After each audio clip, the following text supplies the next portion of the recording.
नमस्कार दोस्तों, आप सभी का स्वागत है आपके अपने YouTube चैनल दी स्टार क्लासेस पर। आज के इस वीडियो में आप लोगों को क्लास 10th साइंस के इंपॉर्टेंट ऑब्जेक्टिव क्वेश्चन को कराने वाले हैं और ये सभी क्वेश्चन बैंक का है। चलते हैं सीधे क्वेश्चन पर। तो देखिएगा, पहला क्वेश्चन आप लोगों को स्क्रीन पर दिखाई देता होगा।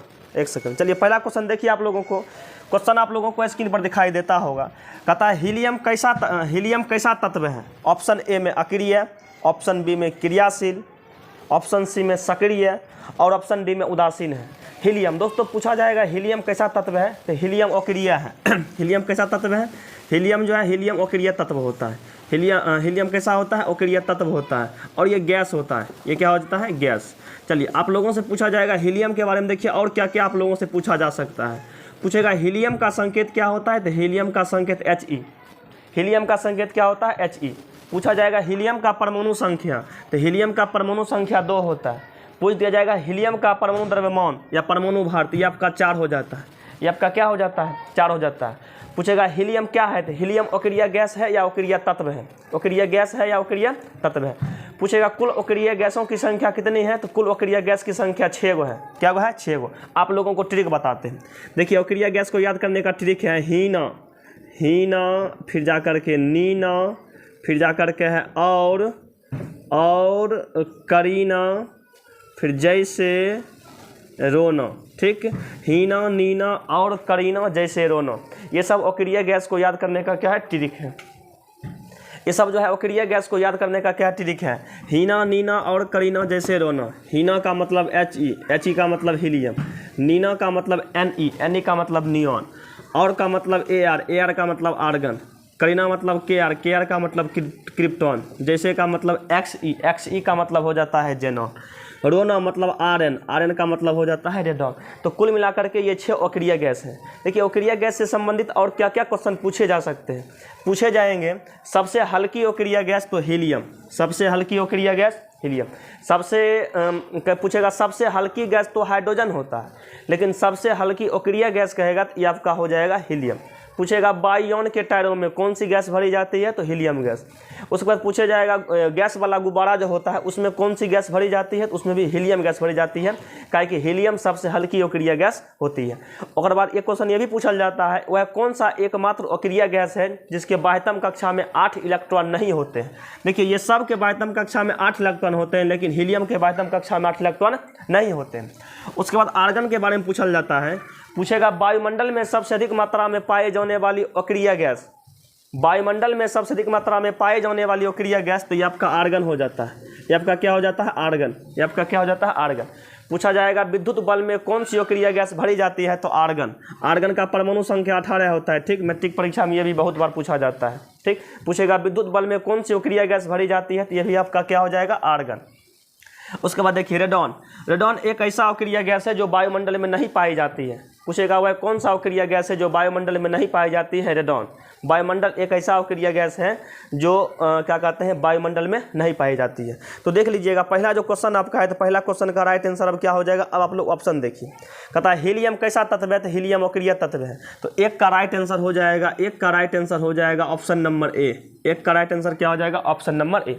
चलिए अब चलते हैं 2 नंबर का क्वेश्चन। कहता है कि जल में हाइड्रोजन तथा ऑक्सीजन की परमाणु संख्या का अनुपात होता है। जल में हाइड्रोजन तथा ऑक्सीजन की परमाणु संख्या का अनुपात होता है। ऑप्शन ए में है 2:1, ऑप्शन बी में है 2:3, ऑप्शन सी में है 3:1 और ऑप्शन डी में है 2:1। आइए सबसे पहले जल के बारे में समझते हैं। देखिए जल जो होता है, जल ये यौगिक है। ठीक, और जल का सूत्र जो होता है H2O। जल का सूत्र क्या होता है? H2O। देखिए अगर में हाइड्रोजन की परमाणु क्या है? 2 है। ऑक्सीजन क्या है? 1। तो पूछेगा हाइड्रोजन और ऑक्सीजन का अनुपात, तो ये हो जाएगा 2:1। क्या हो जाएगा? 2:1। यानी कि हाइड्रोजन 2 है और ऑक्सीजन क्या है? तो 2:1 हो जाएगा। Option number 1। ऑप्शन नंबर क्या हो जाएगा? 1 हो जाएगा। 2 नंबर क्वेश्चन का राइट आंसर हो जाएगा option number A. Option number A हो जाएगा 2:1। देखिए जल का सूत्र क्या होता है? H2O। एक में हाइड्रोजन 2 है और ऑक्सीजन क्या होता है? 1। तो इसका क्या कहते हैं, अनुपात जो हो जाएगा हाइड्रोजन और ऑक्सीजन का अनुपात, ये आपका 2:1 हो जाएगा। एक होता है भारी जल। एक क्या होता है? भारी जल, जिसका सूत्र क्या होता है? D2O। जिसका सूत्र क्या होता है? D2O, और इसी को कहते हैं ड्यूटेरियम ऑक्साइड। इसी को क्या कहते हैं? Deuterium oxide. इसका निकालिएगा परमाणु द्रव्यमान, तो ये होता है 18 और ये क्या हो जाता है? 20 हो जाता है। इसका क्या हो जाता है? 20 हो जाता है। चलिए आगे बढ़ते हैं और 3 नंबर का क्वेश्चन देखिए। 3 नंबर का क्वेश्चन, 3 नंबर का क्वेश्चन कहता है कि आवर्त सारणी में कितने आवर्त हैं? आवर्त सारणी में कितने आवर्त हैं? ऑप्शन ए में 7 है, ऑप्शन बी में 9 है, ऑप्शन सी में 8 है, ऑप्शन डी में 12 है। आप लोगों को बताना है कि आवर्त सारणी में कितने आवर्त। देखिए आवर्त सारणी से संबंधित कितने टाइप के क्वेश्चन पूछे जा सकते हैं। आइएगा सारा क्वेश्चन के बारे में आप लोगों को बता देते हैं। सबसे पहले आवर्त सारणी से सबसे पहले पूछा जाएगा क्वेश्चन कि आवर्त सारणी से संबंधित त्रिक का नियम। त्रिक का नियम किसने दिया? त्रिक का नियम किसने दिया? तो दोस्तों त्रिक का नियम देने वाला था डोबेराइनर। पूछेगा आवर्त सारणी से संबंधित त्रिक का नियम किसने दिया? तो त्रिक का नियम दिया था डोबेराइनर। उसके बाद पूछेगा आवर्त सारणी से संबंधित अष्टक का नियम। अष्टक का नियम कौन दिया था? तो अष्टक का नियम दिया था न्यूलैंड। अष्टक का नियम कौन दिया था? न्यूलैंड।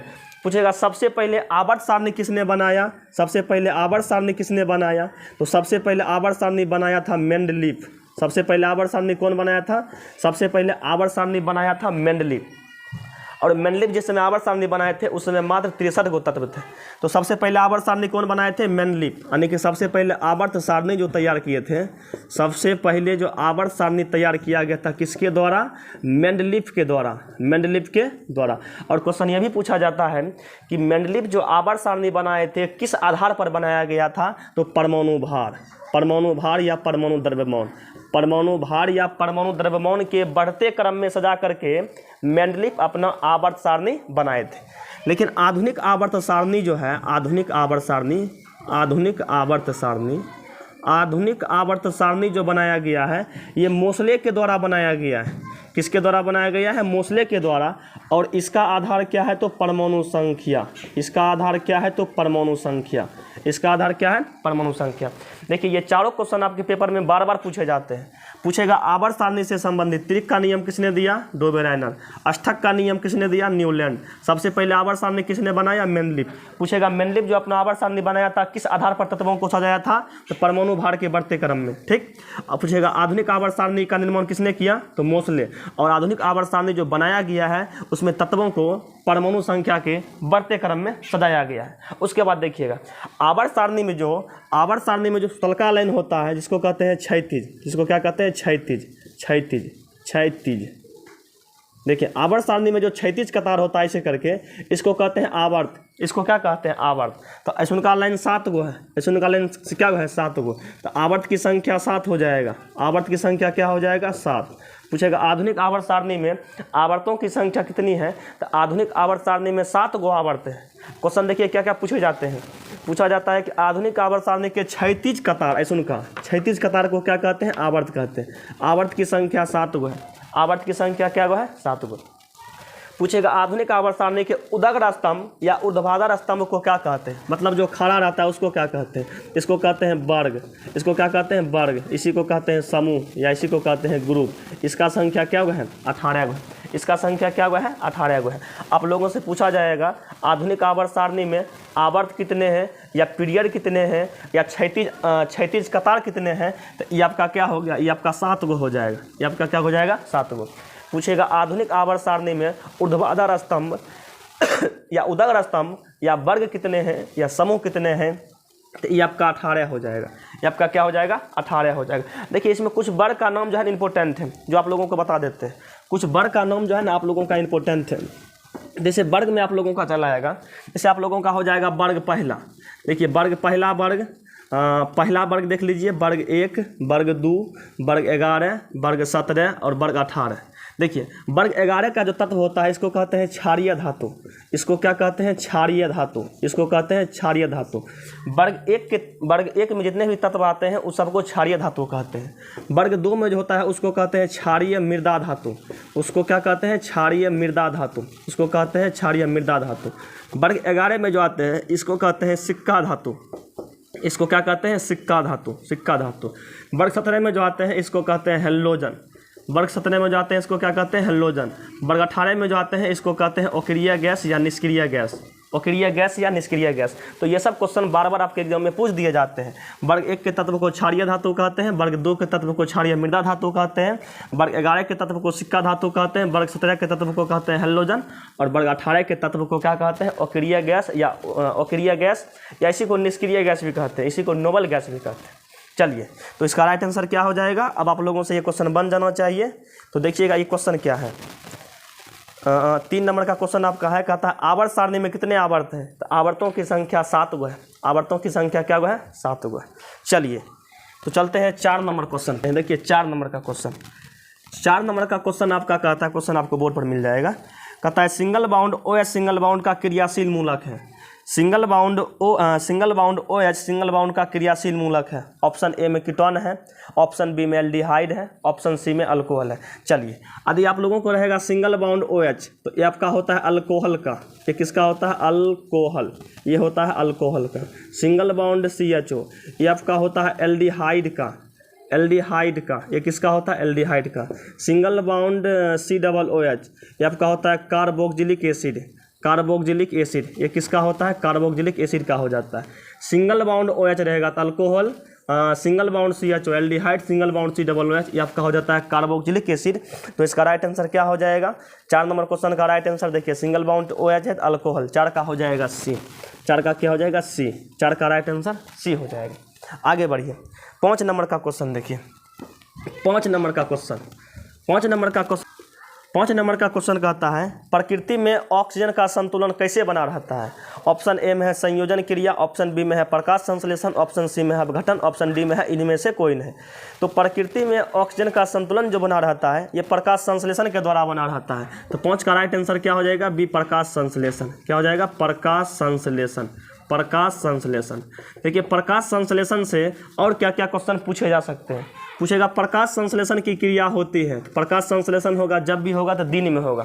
कब होता है, दिन में। कहा कि प्रकाश संश्लेषण के लिए सूर्य प्रकाश का रहना जरूरी है, बिना सूर्य प्रकाश के प्रकाश संश्लेषण संभव नहीं है। तो पूछेगा प्रकाश संश्लेषण की क्रिया होती है दिन में। देखिएगा प्रकाश संश्लेषण के लिए पौधे को क्या क्या चीज़ चाहिए, क्या क्या चाहिए। तो सबसे पहले चाहिए CO2 जो वायुमंडल से प्राप्त कर लेता है। उसके बाद चाहिए जल और खनिज लवण, जल और खनिज लवण, जल और खनिज लवण जो जल से मतलब जो जड़ के द्वारा प्राप्त कर लेते हैं। उसके बाद और क्या क्या चाहिए, उसके बाद चाहिए क्लोरोफिल, क्लोरोफिल, क्लोरोफिल, क्लोरोफिल चाहिए जो कि पत्ती में पाया जाता है। क्लोरोफिल जो कि पत्ती में पाया जाता है। और चाहिए सूर्य प्रकाश।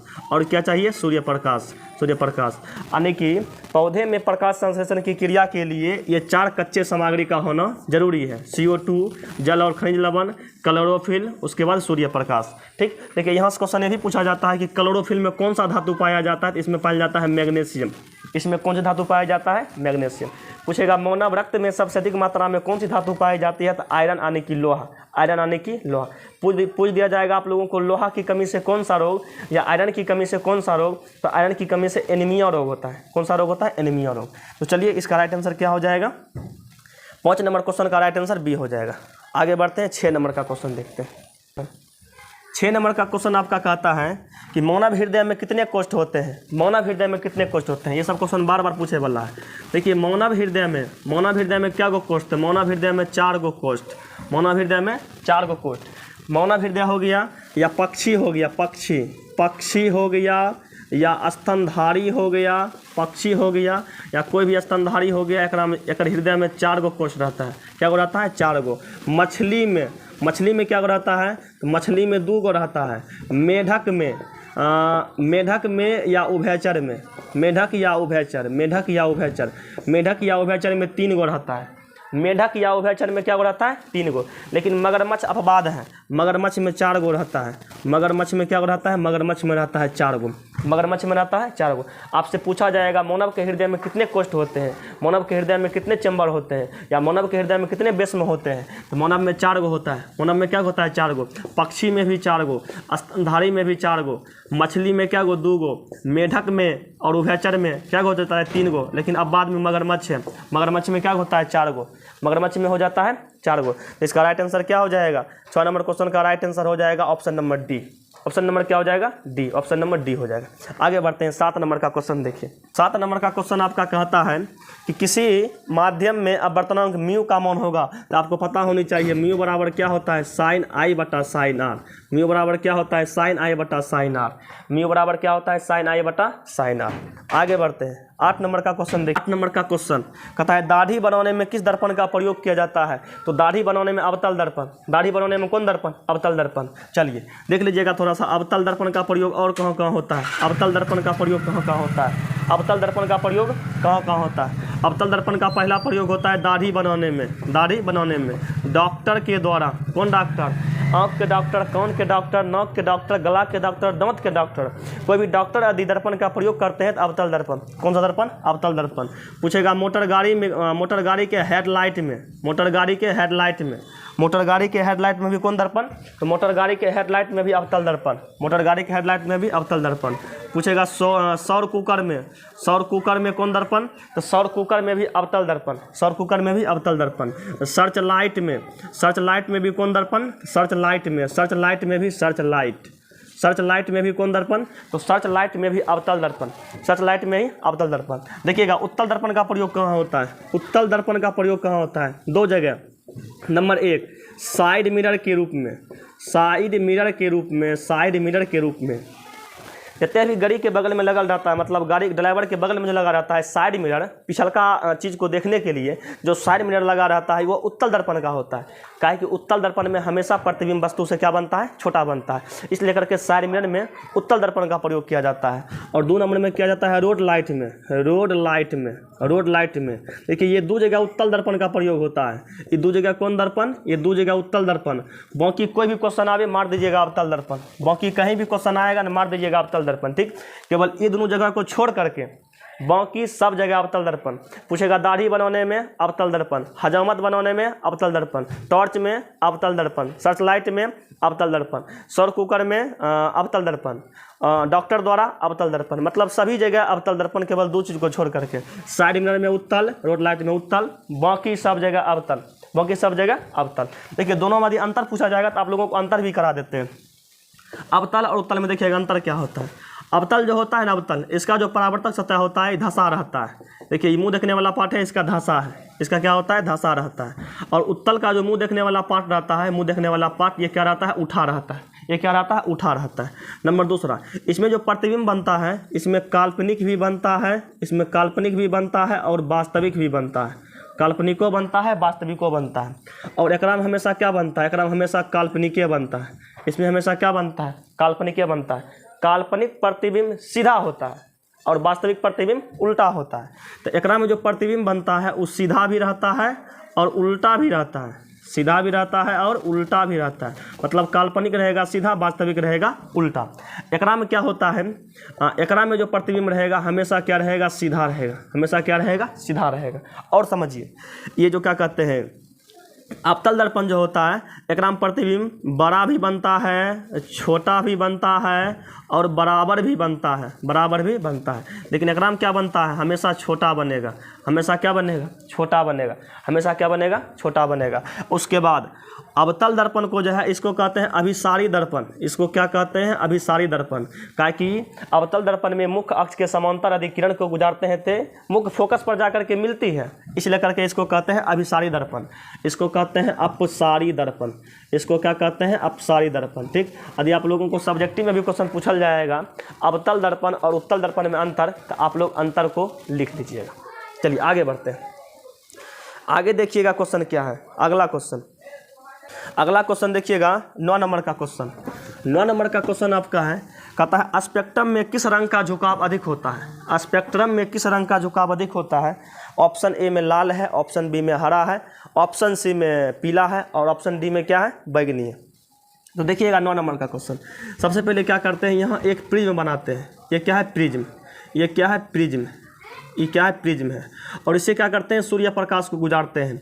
जब किसी प्रिज्म से सूर्य प्रकाश को गुजारते हैं, इस 7 अलग अलग रंगों में टूट जाता है। इस घटना को कहते हैं वर्ण विक्षेपण। इस घटना को कहते हैं वर्ण विक्षेपण।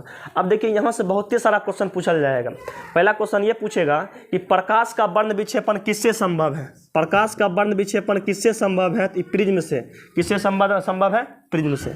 दूसरा क्वेश्चन पूछा जाएगा कि जब श्वेत प्रकाश को प्रिज्म से गुजारते हैं तो ये 7 रंगों में टूट जाता है, इस घटना को क्या कहते हैं? इस घटना को कहते हैं प्रकाश का वर्ण विक्षेपण। क्या कहते हैं? इस घटना को कहते हैं वर्ण विक्षेपण। इस घटना को क्या कहते हैं? इस घटना को कहते हैं वर्ण विक्षेपण। इस घटना को वर्ण विक्षेपण कहते हैं। और जो 7 रंग में टूट जाता है, ये 7 रंग को स्पेक्ट्रम कहते हैं। क्या कहते हैं? स्पेक्ट्रम। देख लीजिए यहाँ से, यहाँ आएगा 1 2 3 4 5 6, इस 7 भाग में टूट जाएगा। 7 भाग में ऐसे आकर के टूट जाएगा। 7 भाग में क्या हो जाएगा? ऐसे आकर के टूट जाएगा। और नीचे हो जाएगा बैगनी और ऊपर हो जाएगा लाल। ऊपर क्या हो जाएगा? लाल। ट्रिक आप लोगों को बताते हैं नीचे से। पहले आपका होगा बै जा नी हा पी ना ला, यानी कि बैगनी, जामुनी, नीला, हरा, पीला, नारंगी, ये आपका क्या हो जाएगा? लाल। ठीक। बै जा नी हा पीना ला। ठीक। बै जा नी हा पीना ला, बैगनी, जामुनी, नीला, हरा, पीला, नारंगी, उसके बाद लाल। ठीक है। सबसे अधिक जो मुड़ता है बैगनी, सबसे अधिक मुड़ता है बैगनी। पूछेगा स्पेक्ट्रम में किस रंग का झुकाव सबसे अधिक होता है? तो बैगनी। किस रंग का विचलन सबसे अधिक होता है? बैगनी। कौन रंग अधिक मुड़ता है? बैगनी।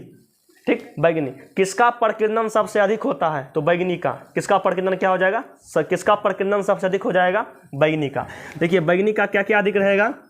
सबसे पहले विचलन, मतलब सबसे अधिक मुड़ता है कौन? तो बैगनी। सबसे अधिक प्रकीर्णन किसका? सबसे अधिक प्रकीर्णन किसका? बैगनी का। सबसे अधिक झुकता कौन है? सबसे अधिक झुकाव किसका होता है, या झुकता कौन है? झुकाव। सबसे अधिक झुकाव किसका होता है? बैगनी का। सबसे अधिक झुकाव किसका होता है? बैगनी का। लेकिन तरंग दैर्ध्य सबसे कम होता है। तरंग दैर्ध्य सबसे कम किसका होता है? बैगनी का। तरंग दैर्ध्य सबसे क्या होता है? कम। इस सब का उल्टा हो जाता है तरंग दैर्ध्य। पूछेगा किस रंग का विचलन सबसे अधिक? बैगनी का। किस रंग का प्रकीर्णन सबसे अधिक? बैगनी का। किस रंग का झुकाव सबसे अधिक? बैगनी का। लेकिन पूछेगा किस रंग का तरंग दैर्ध्य सबसे अधिक? तो लाल का। लाल रंग का तरंग दैर्ध्य सबसे अधिक हो जाएगा। लाल रंग का तरंग दैर्ध्य सबसे अधिक हो जाएगा। विचलन सबसे कम हो जाएगा लाल रंग का। प्रकीर्णन सबसे कम हो जाएगा लाल रंग का। झुकाव सबसे कम हो जाएगा लाल रंग का।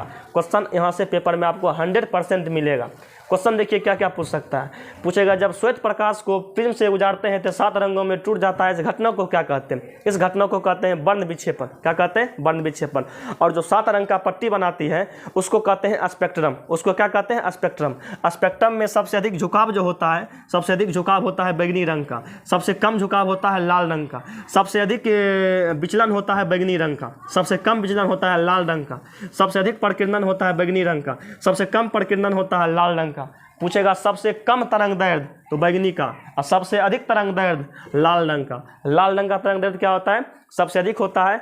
इसलिए करके खतरे का संकेत जो होता है वो लाल रंग का होता है। खतरे का संकेत लाल रंग का इसलिए होता है क्या कि लाल रंग का तरंग दैर्ध्य अधिक होता है और प्रकीर्णन सबसे कम होता है, जिसके कारण लाल रंग बहुत दूर तक लाल ही दिखाई देते हैं। ठीक, तो इस क्वेश्चन का जवाब अब आप लोग दे सकते हैं। नाम कहता है स्पेक्ट्रम में किस रंग की किरण का झुकाव अधिक होती है? तो बैगनी। क्या हो जाएगा? बैगनी। बैगनी बोले तो ऑप्शन नंबर डी हो जाए। देखिए 10 नंबर का क्वेश्चन क्या है। किसी कुंडली का प्रतिरोध ज्ञात करने का सूत्र है। तो आप लोग याद कीजिएगा V बराबर आई आर। V बराबर आई आर। V बराबर क्या हो जाएगा? I R. V का मतलब हुआ विभवांतर। V का मतलब विभवांतर। विभवांतर का मात्रक होता है वोल्ट। ये सब बार बार पूछा जाता है। विभव, विभवांतर, विद्युत वाहक बल का मात्रक कहेगा सबका वोल्ट। I का मतलब I का मतलब विद्युत धारा। I का मतलब विद्युत धारा। विद्युत धारा का मात्रक क्या होता है? एम्पियर। विद्युत धारा का मात्रक क्या होता है? एम्पियर। R का मतलब होता है प्रतिरोध। प्रतिरोध का मात्रक क्या होता है? ओम। प्रतिरोध का मात्रक होता है ओम। तो देखिएगा V बराबर आई आर याद रखिए। V बराबर आई आर आपको ऑप्शन में नहीं दिया हुआ। R निकालना है तो I को इन्ने बढ़ा देंगे तो क्या हो जाएगा? I न बटे M चला जाएगा। तो V बटे I बराबर हो जाएगा R, यानी कि R बराबर V बटा I। R बराबर V बटा I ऑप्शन नंबर सी हो जाएगा। ऑप्शन नंबर क्या हो जाएगा? सी। ऑप्शन नंबर सी हो जाएगा। 10 नंबर क्वेश्चन का राइट आंसर क्या हो जाएगा? Option number C. 10 number question का राइट आंसर क्या हो जाएगा? Option number C. और देखिएगा यहाँ कुछ क्या कहते हैं मात्रक के बारे में बताए थे, जैसे विभव विभवांतर या विद्युत वाहक बल का मात्रक वोल्ट, क्या कहते हैं विद्युत धारा का मात्रक एम्पियर, प्रतिरोध का मात्रक क्या होता है? प्रतिरोध का मात्रक हो जाता है ओम। कहेगा आवेश का मात्रक कूलम, आवेश का मात्रक क्या हो जाएगा? कूलम। तो चलिए इसमें 10 क्वेश्चन करवा दिए और एक क्वेश्चन आप लोगों के लिए देते हैं, क्वेश्चन फॉर यू। देखिए उसमें लिखा होगा क्वेश्चन फॉर यू, यानी कि इसका जवाब आप लोगों को कमेंट बॉक्स में कमेंट करके देनी है कि क्वेश्चन फॉर यू, यानी कि ये क्वेश्चन आप लोगों के लिए है। ठीक, क्वेश्चन को सुनिए ध्यान से। कहता है आधुनिक आवर्त सारणी में वर्गों की संख्या कितनी होती है? ऑप्शन ए में आपका 9 है, ऑप्शन ए 9 है, ऑप्शन बी आपका 18 है, और ऑप्शन सी आपका 11 है, और ऑप्शन डी आपका 10 है। ये क्वेश्चन आप लोगों के लिए छोड़ देते हैं। आप लोग शुरू से इस वीडियो को देखे होंगे तो एकदम ये क्वेश्चन आपसे बन जाना चाहिए। आप लोग इस क्वेश्चन का जवाब कमेंट बॉक्स में कमेंट करके दीजिएगा। बाकी ये बताइएगा कि यह वीडियो आप लोगों को कैसा लगा, और आज इस वीडियो को इतना तक रहने देते हैं। मिलते हैं नेक्स्ट वीडियो में बहुत ही जल्द। आप लोग कमेंट बॉक्स में अपना फीडबैक जरूर दीजिएगा कि यह वीडियो आप लोगों को कैसा लगा और किस सब्जेक्ट का वीडियो आप लोगों को चाहिए। मिलते हैं नेक्स्ट वीडियो में बहुत ही जल्द। वीडियो को अंत तक देखने के लिए बहुत बहुत धन्यवाद। जय हिंद।